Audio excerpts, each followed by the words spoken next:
سورہ نجم مکی صورت ہے، ہجرت سے پہلے اس کا نزول ہوا۔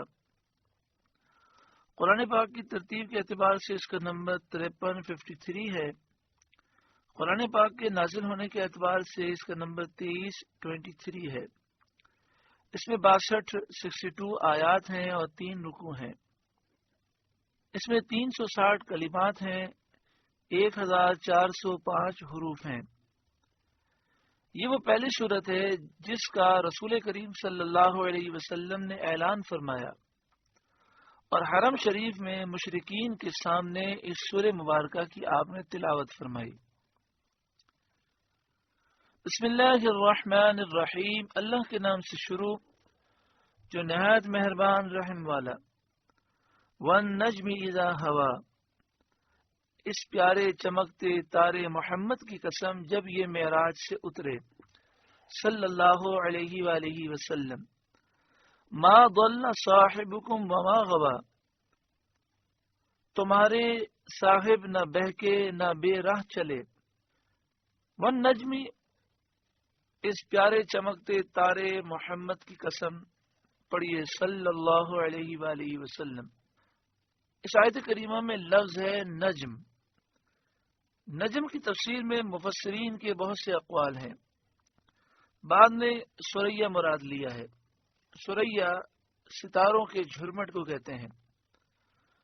اگرچہ سریا میں کئی تارے ہوتے ہیں، لیکن عربوں کی عادت ہے کہ پوری سریا جو ستاروں کا مجموعہ ہے اسے وہ نجم کہتے ہیں۔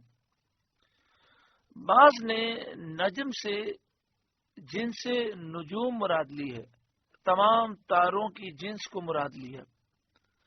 بعض نے نجم سے وہ پودے مراد لیے جو تنا نہیں رکھتے، زمین پر پھیلتے ہیں، جنہیں ہمارے عرف میں بیل کہتے ہیں۔ بعض نے نجم سے قرآن مراد لیا، لیکن سب سے بہتر تفسیر وہ ہے جو اعلی حضرت امام اہل سنت نے اختیار فرمائی کہ نجم سے مراد ہے ذات گرامی ہادی برحق سید انبیاء محمد مصطفیٰ صلی اللہ علیہ وآلہ وسلم، یعنی نجم سے مراد حضور کی ذات ہے۔ والنجم اذا ہوا، اس پیارے چمکتے تارے محمد کی قسم جب یہ معراج سے اترے، جب معراج کے بعد واپس زمین کی طرف آئے۔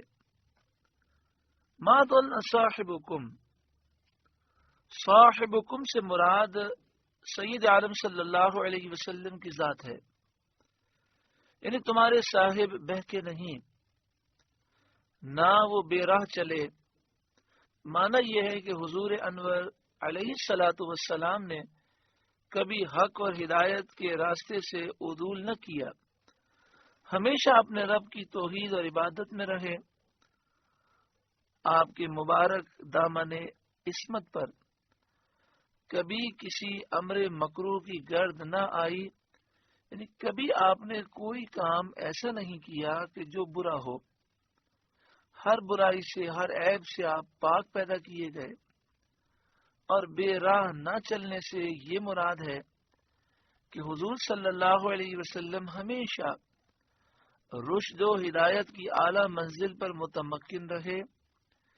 اعتقاد فاسد کا شائبہ بھی کبھی آپ کے حاشیہ بساط تک نہ پہنچ سکا، یعنی نبی اکرم صلی اللہ علیہ وآلہ وسلم ہمیشہ سے ہدایت پر ہیں، اور آپ کے کرم سے، آپ کی نگاہ عنایت سے لاکھوں کروڑوں کو ہدایت ملی اور ملتی رہے گی۔ وما ينطق عن الهوى، اور وہ کوئی بات اپنی خواہش سے نہیں کرتے۔ ان هو الا وحی یوحى، وہ تو نہیں مگر وحی جو انہیں کی جاتی ہے۔ یہ پہلے جملے کی دلیل ہے کہ حضور صلی اللہ علیہ وآلہ وسلم کا بہک جانا اور سیدھے راستے سے ہٹنا یہ ناممکن ہے، یہ ممکن ہی نہیں، ایسا تصور ہی نہیں کیا جا سکتا۔ کیوں؟ اس لیے کہ آپ اپنی مرضی سے، خواہش سے کوئی بات فرماتے ہی نہیں، جو فرماتے ہیں وہی الہی ہوتی ہے۔ اور اس میں حضور صلی اللہ علیہ وآلہ وسلم کے خلق عظیم اور آپ کی اعلی منزلت کا بیان ہے، آپ کی عظیم اخلاق کا بیان ہے، آپ کی عظیم شان کا بیان ہے۔ نفس کا سب سے اعلی مرتبہ یہ ہے کہ وہ اپنی خواہش چھوڑ دے، اور اس میں یہ بھی ارشاد ہے کہ نبی علیہ الصلاۃ والسلام اللہ تعالی کے ذات اور صفات اور افعال میں فنا کے اس اعلی مقام پر پہنچے کہ اپنا کچھ باقی نہ رہا۔ تجلی ربانی کا یہ استیلائے تام ہوا کہ جو کچھ فرماتے ہیں وہ وحی الہی ہوتی ہے۔ اللہ تعالی حضور صلی اللہ علیہ وسلم کے صدقے میں ہمیں اپنی اور اپنے حبیب کی سچی پکی محبت عطا فرمائے۔ علمہ شدید القوی، انہیں سکھایا سخت قوتوں والے طاقتور نے، یعنی سید عالم صلی اللہ علیہ وسلم کو سکھایا اللہ رب العالمین نے۔ جو کچھ اللہ تعالی نے ان کی طرف وحی فرمایا وہ آپ نے سیکھا، اور اس سکھانے سے مراد دل مبارک تک وحی پہنچا دینا ہے۔ شدید القوا، سخت قوتوں والے طاقتور نے سکھایا۔ بعض مفسرین کی رائے یہ ہے کہ سخت قوتوں والے طاقتور سے مراد حضرت جبریل ہیں، اور سکھانے سے مراد ہے اللہ تعالی کے سکھانے سے سکھانا، یعنی جبریل امین نے اللہ کی وحی کو نبی صلی اللہ علیہ وسلم تک پہنچایا۔ حضرت حسن بصری رضی اللہ تعالی عنہ نے فرمایا کہ علمہ شدید القوا، انہیں سکھایا سخت قوتوں والے نے، ذو مرہ طاقتور نے۔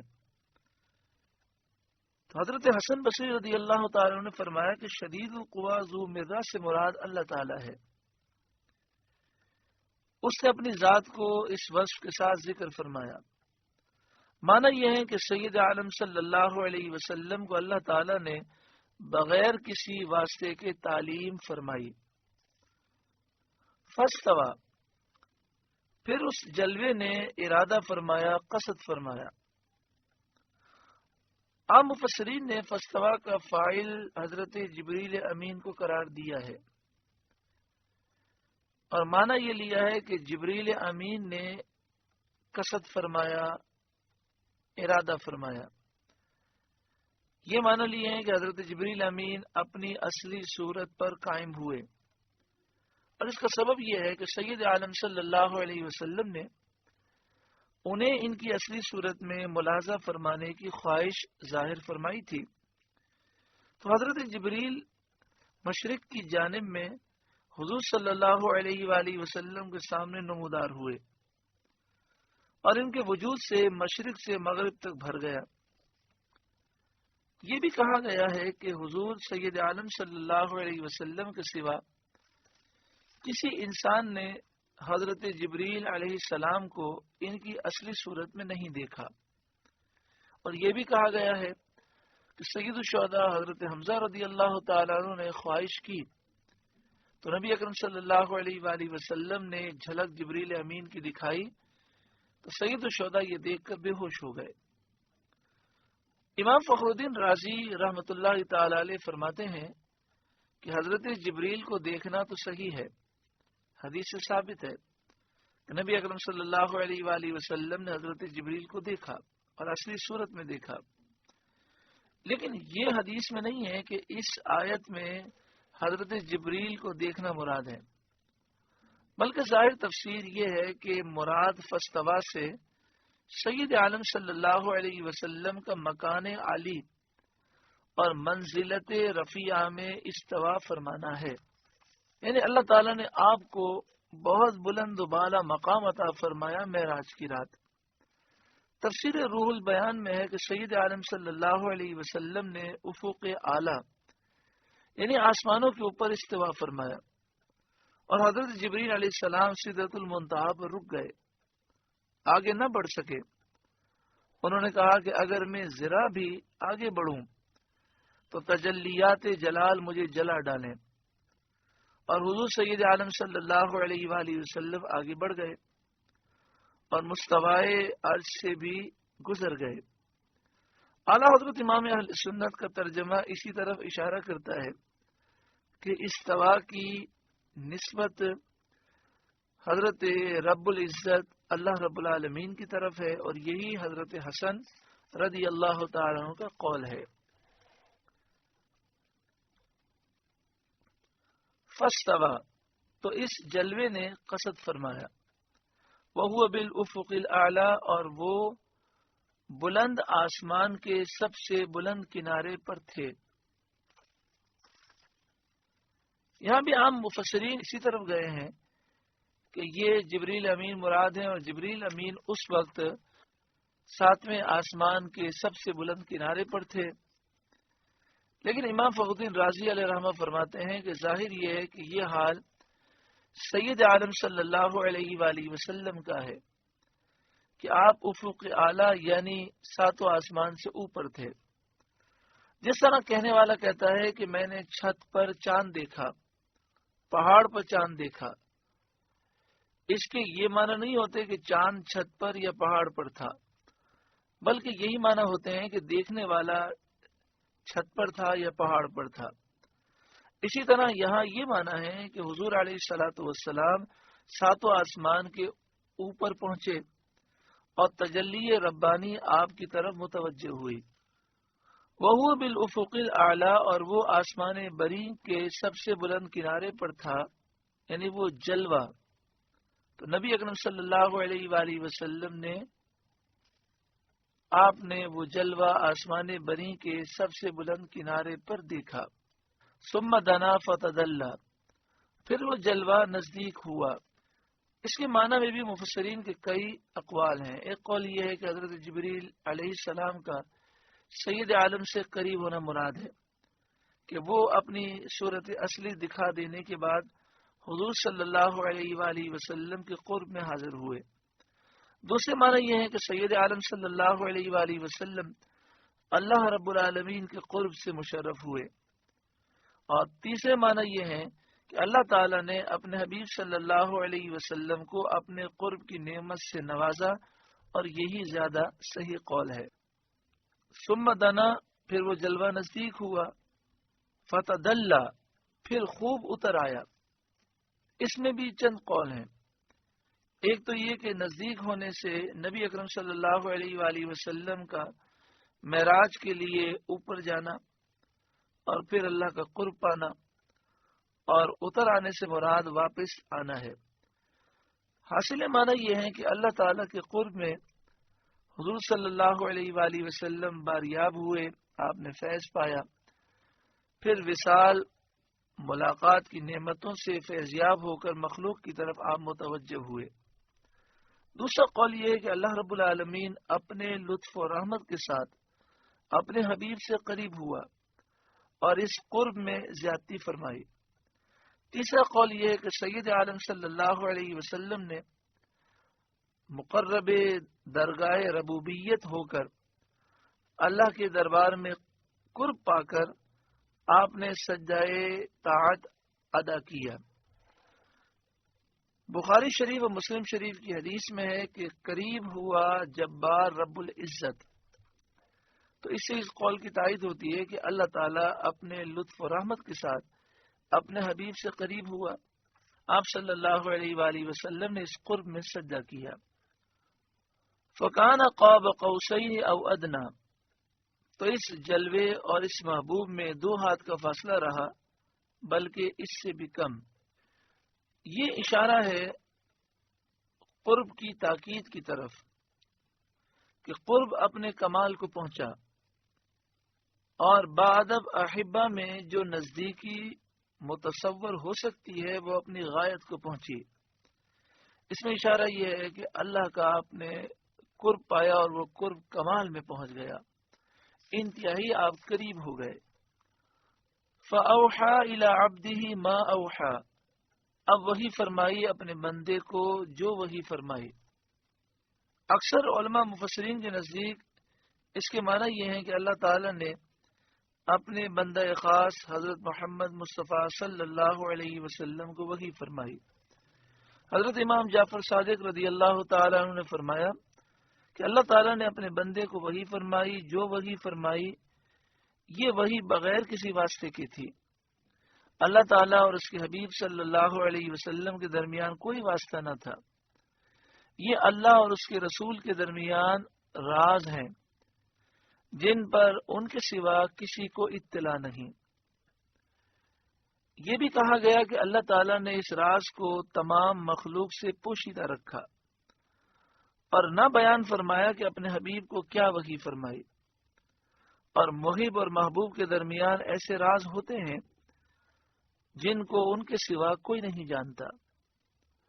علماء نے یہ بھی بیان کیا ہے کہ اس رات میں جو آپ صلی اللہ علیہ وسلم کو وحی فرمائی گئی وہ کئی علوم پر مشتمل تھی، وہ کئی قسم کے علوم تھے۔ ایک تو شریعت اور احکام کا علم جن کی سب کو تبلیغ کی جاتی ہے، تو یہ وہ علم ہے جسے رسول اللہ صلی اللہ علیہ وسلم نے سب کو سکھایا۔ دوسرے معارف الہیہ جو خواص کو بتائے جاتے ہیں، یہ خاص لوگوں کے سامنے یہ راز کھولے جاتے ہیں، تو حضور نے خاص صحابہ کرام کو یہ علم دیا۔ تیسرے حقائق اور نتائج علوم ذوقیہ جو خاصوں کے بھی جو خاص ہوتے ہیں، اخص الخواص، ان کو سکھائے جاتے ہیں، وہ حضور نے اپنے صحابہ میں جو خاص کے بھی خاص تھے انہیں یہ علم عطا فرمایا۔ اور ایک قسم وہ راز ہے، وہ اسرار جو اللہ تعالیٰ اور اس کے رسول صلی اللہ علیہ وسلم کے ساتھ خاص ہیں، کوئی ان کا تحمل نہیں کر سکتا۔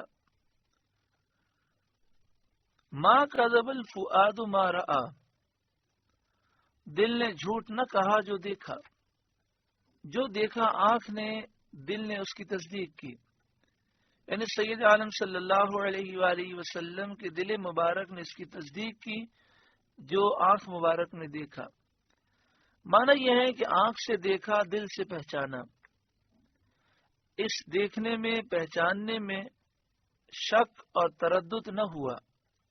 اب یہ بات کہ کیا دیکھا، بعض مفسرین کا قول یہ ہے کہ حضرت جبریل علیہ السلام کو دیکھا، لیکن صحیح مذہب یہ ہے کہ سید عالم صلی اللہ علیہ وسلم نے اپنے رب تبارک و تعالی کو دیکھا۔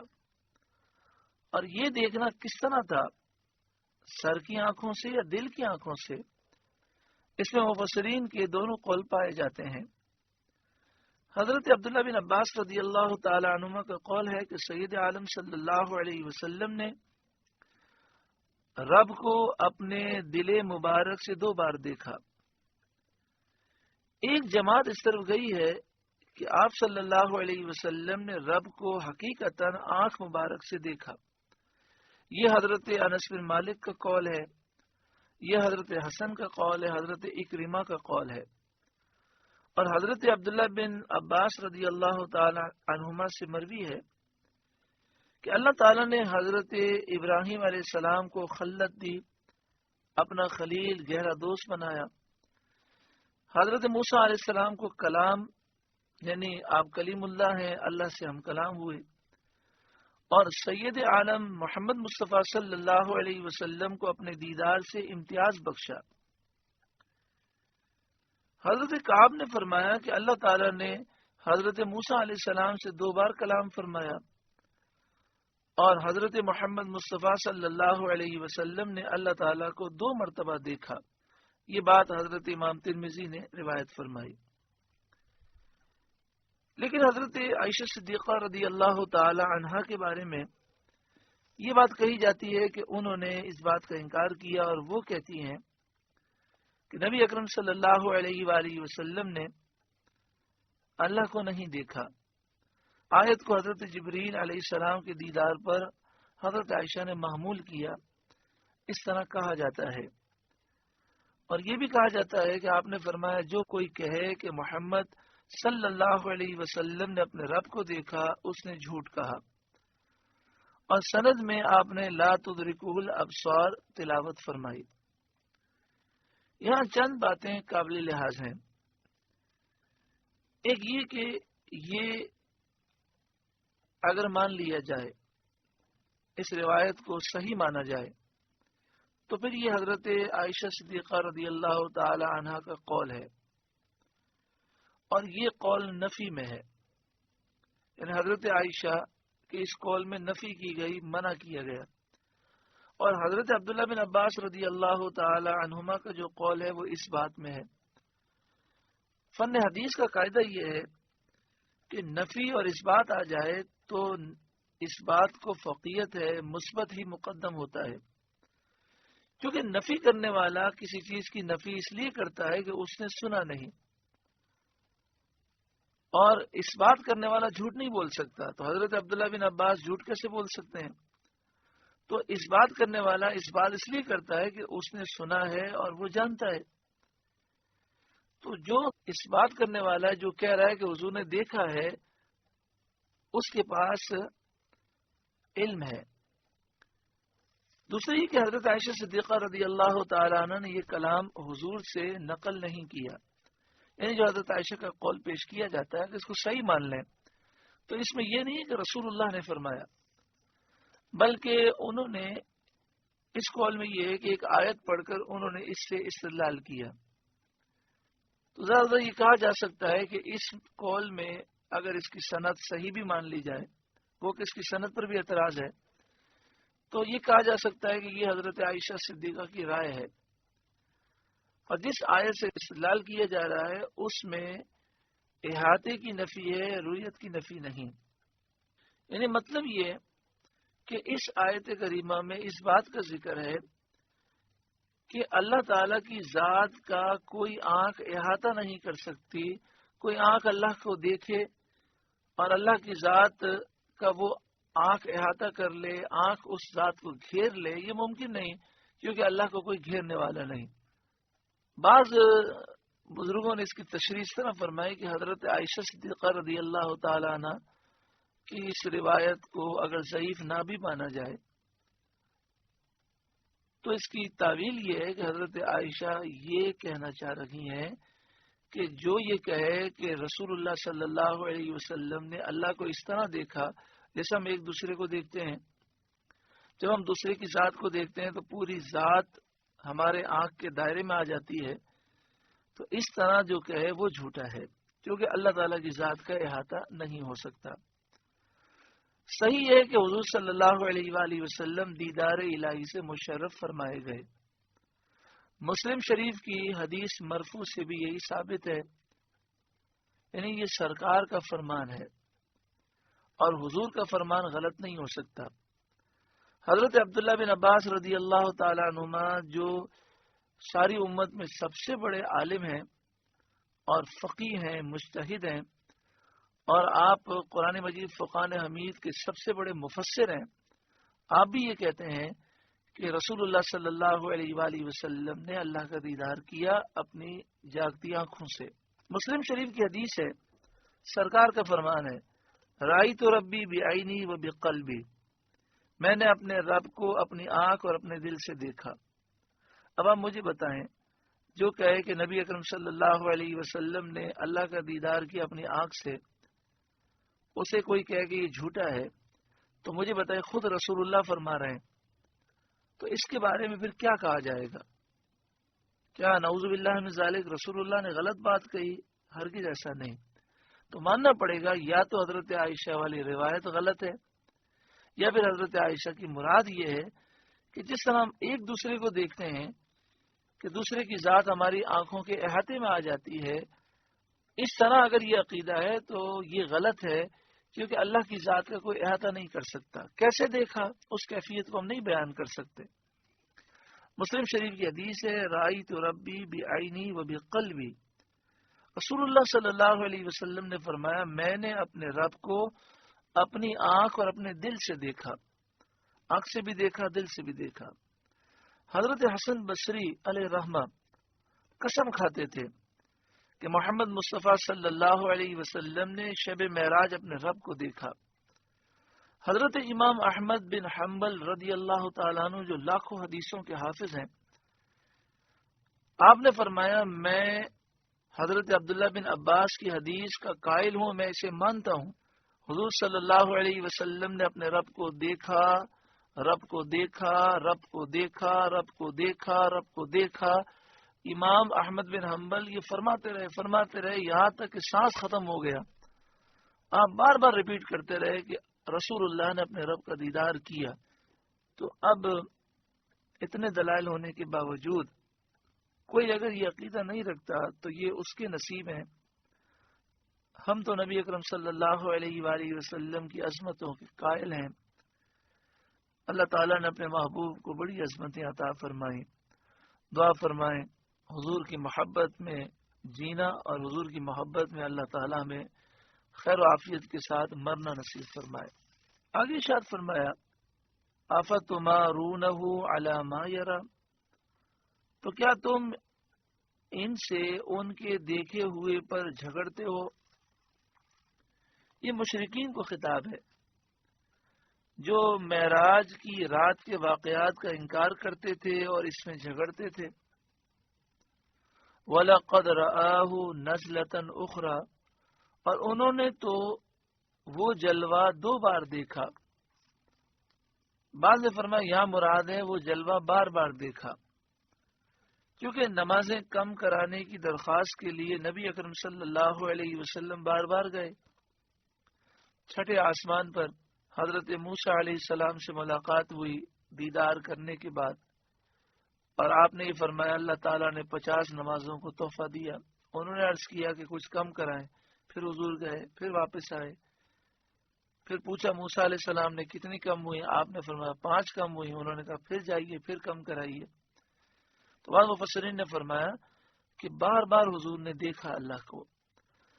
حضرت عبداللہ بن عباس رضی اللہ تعالیٰ عنہما سے مروی ہے سید عالم صلی اللہ علیہ وسلم نے رب عزت کو، رب العالمین کو اپنے دل مبارک سے 2 مرتبہ دیکھا۔ انہی سے یہ بھی مروی ہے کہ حضور صلی اللہ علیہ وسلم نے رب کو آنکھ سے دیکھا۔ عند سدرۃ المنتہا، سدرۃ المنتہا کے پاس۔ سدرۃ المنتہا ایک درخت ہے جس کی اصل جڑ چھٹے آسمان میں ہے اور اس کی شاخیں 7ویں آسمان میں پھیلی ہیں، اور بلندی میں وہ 7ویں آسمان سے بھی گزر گیا۔ فرشتے، شہداء اور متقی لوگوں کی روحیں اس سے آگے نہیں بڑھ سکتے۔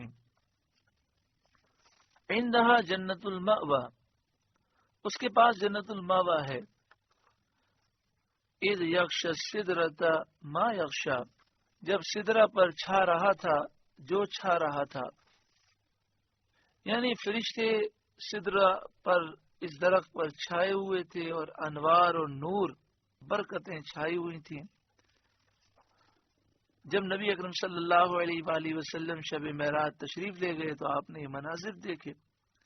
ما زاغ البصر وما طغى، آنکھ نہ کسی طرف پھری نہ حد سے بڑھی۔ اس میں سید عالم صلی اللہ علیہ وآلہ وسلم کے کمال قوت کا اظہار ہے کہ اس مقام میں جہاں عقلیں حیرت زدہ ہیں آپ ثابت رہے، اور جس نور کا دیدار مقصود تھا اس سے بہرہ اندوز ہوئے، دائیں بائیں کسی طرف ملتفت نہ ہوئے، نہ مقصود کی دید سے آنکھ پھری، نہ حضرت موسیٰ علیہ السلام کی طرح بے ہوش ہوئے، بلکہ اس مقام عظیم میں ثابت رہے۔ لقد رأى من آیات ربہ الکبریٰ، بے شک اپنے رب کی بہت بڑی نشانیاں دیکھیں۔ یعنی حضور صلی اللہ علیہ وسلم نے شب معراج عجائب دیکھے، پوری دنیا کے، پوری کائنات کے عجائب ملک و ملکوت کو ملاحظہ فرمایا۔ آپ کا علم تمام معلومات غیبیہ ملکوتیہ پر محیط ہو گیا، جیسا کہ حدیث اختصام ملائکہ میں وارد ہوا۔ حدیث پاک میں ہے کہ اللہ تعالی نے ہر چیز آپ پر روشن کر دی، اور دوسری اور احادیث میں آیا ہے کہ اللہ تعالی نے آپ کو زمین و آسمان کا علم عطا فرمایا۔ افرأیتم اللات والعزی، تو کیا تم نے دیکھا لات اور عزی، ومناة الثالثة الأخرى، اور اس تیسری منات کو، لات عزا منات بتوں کے نام ہیں جنہیں مشرکین پوجتے تھے۔ اس آیت میں ارشاد فرمایا کہ کیا تم نے ان بتوں کو دیکھا، یعنی تحقیق کی نظر سے، انصاف کی نظر سے دیکھا۔ اگر اس طرح دیکھا ہو تو تمہیں معلوم ہو گیا ہوگا کہ یہ بالکل بے طاقت ہیں، بے قدرت ہیں۔ اللہ تعالیٰ قادر برحق کو چھوڑ کر ان بے قدرت بتوں کو پوجنا اور اس کا شریک ٹھہرانا کس قدر ظلم عظیم اور عقل و دانش کے خلاف ہے۔ مشرکین مکہ یہ کہا کرتے تھے کہ یہ بت اور فرشتے اللہ کی بیٹیاں ہیں۔ اس پر اللہ تعالیٰ ارشاد فرماتا ہے، الکم الذکر ولہ الانثی، کیا تم کو بیٹا اور اس کو بیٹی؟ جو تمہارے نزدیک ایسی بری چیز ہے، بیٹی کو تم اتنا برا سمجھتے ہو کہ جب تم میں سے کسی کو بیٹی پیدا ہونے کی خبر دی جاتی ہے تو اس کا چہرہ بگڑ جاتا ہے اور رنگ تاریک ہو جاتا ہے، وہ کالا ہو جاتا ہے غصے میں اور لوگوں سے چھپتا پھرتا ہے، حتیٰ کہ تم بیٹیوں کو زندہ دفن کر دیتے ہو، پھر بھی یہ کہتے ہو کہ اللہ کی بیٹیاں ہیں۔ تل کا اذن قسمت ضیزا، جب تو یہ سخت بھونڈی تقسیم ہے کہ جو چیز بری سمجھتے ہو وہ اللہ کے لیے مقرر کرتے ہو۔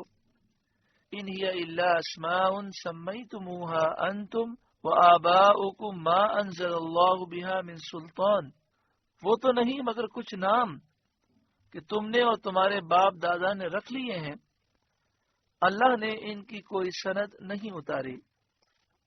یعنی ان بتوں کا نام الہ اور معبود تم نے اور تمہارے باپ دادا نے بالکل بیجا اور غلط طور پر رکھ لیا ہے، نہ یہ حقیقت میں الہ ہیں نہ معبود۔ ان یتبعون الا الظن وما تهوى الانفس، وہ تو محض گمان اور نفس کی خواہشوں کے پیچھے ہیں۔ یعنی ان کا بتوں کو پوجنا عقل کے خلاف ہے، علم کے خلاف ہے، اللہ کی تعلیم کے خلاف ہے۔ صرف نفس کی پیروی میں پوجتے ہیں، خواہشات کی پیروی میں پوجتے ہیں اور وہم پرستی کی وجہ سے پوجتے ہیں۔ وَلَقَدْ جَاءَهُم مِّن رَّبِّهِمُ الْهُدَىٰ، حالانکہ بے شک ان کے پاس ان کے رب کی طرف سے ہدایت آئی، یعنی اللہ تعالیٰ کی کتاب اور اللہ کے رسول آئے جنہوں نے وضاحت کے ساتھ بار بار بتایا کہ بت معبود نہیں ہے، اللہ کے سوا کوئی بھی عبادت کا مستحق نہیں۔ ام للانسان ما تمنا، کیا آدمی کو مل جائے گا جو کچھ وہ خیال باندھے؟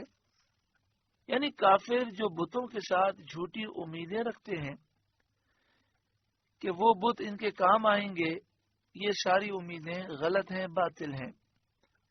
فَلِلَّهِ الْآخِرَةُ وَالْأُولَىٰ، تو آخرت اور دنیا سب کا مالک اللہ ہی ہے۔ سورہ نجم کا پہلا رکوع مکمل ہوا۔ اللہ تعالیٰ اس رکوع کے نور سے ہمارے قلوب کو روشن منور فرمائے۔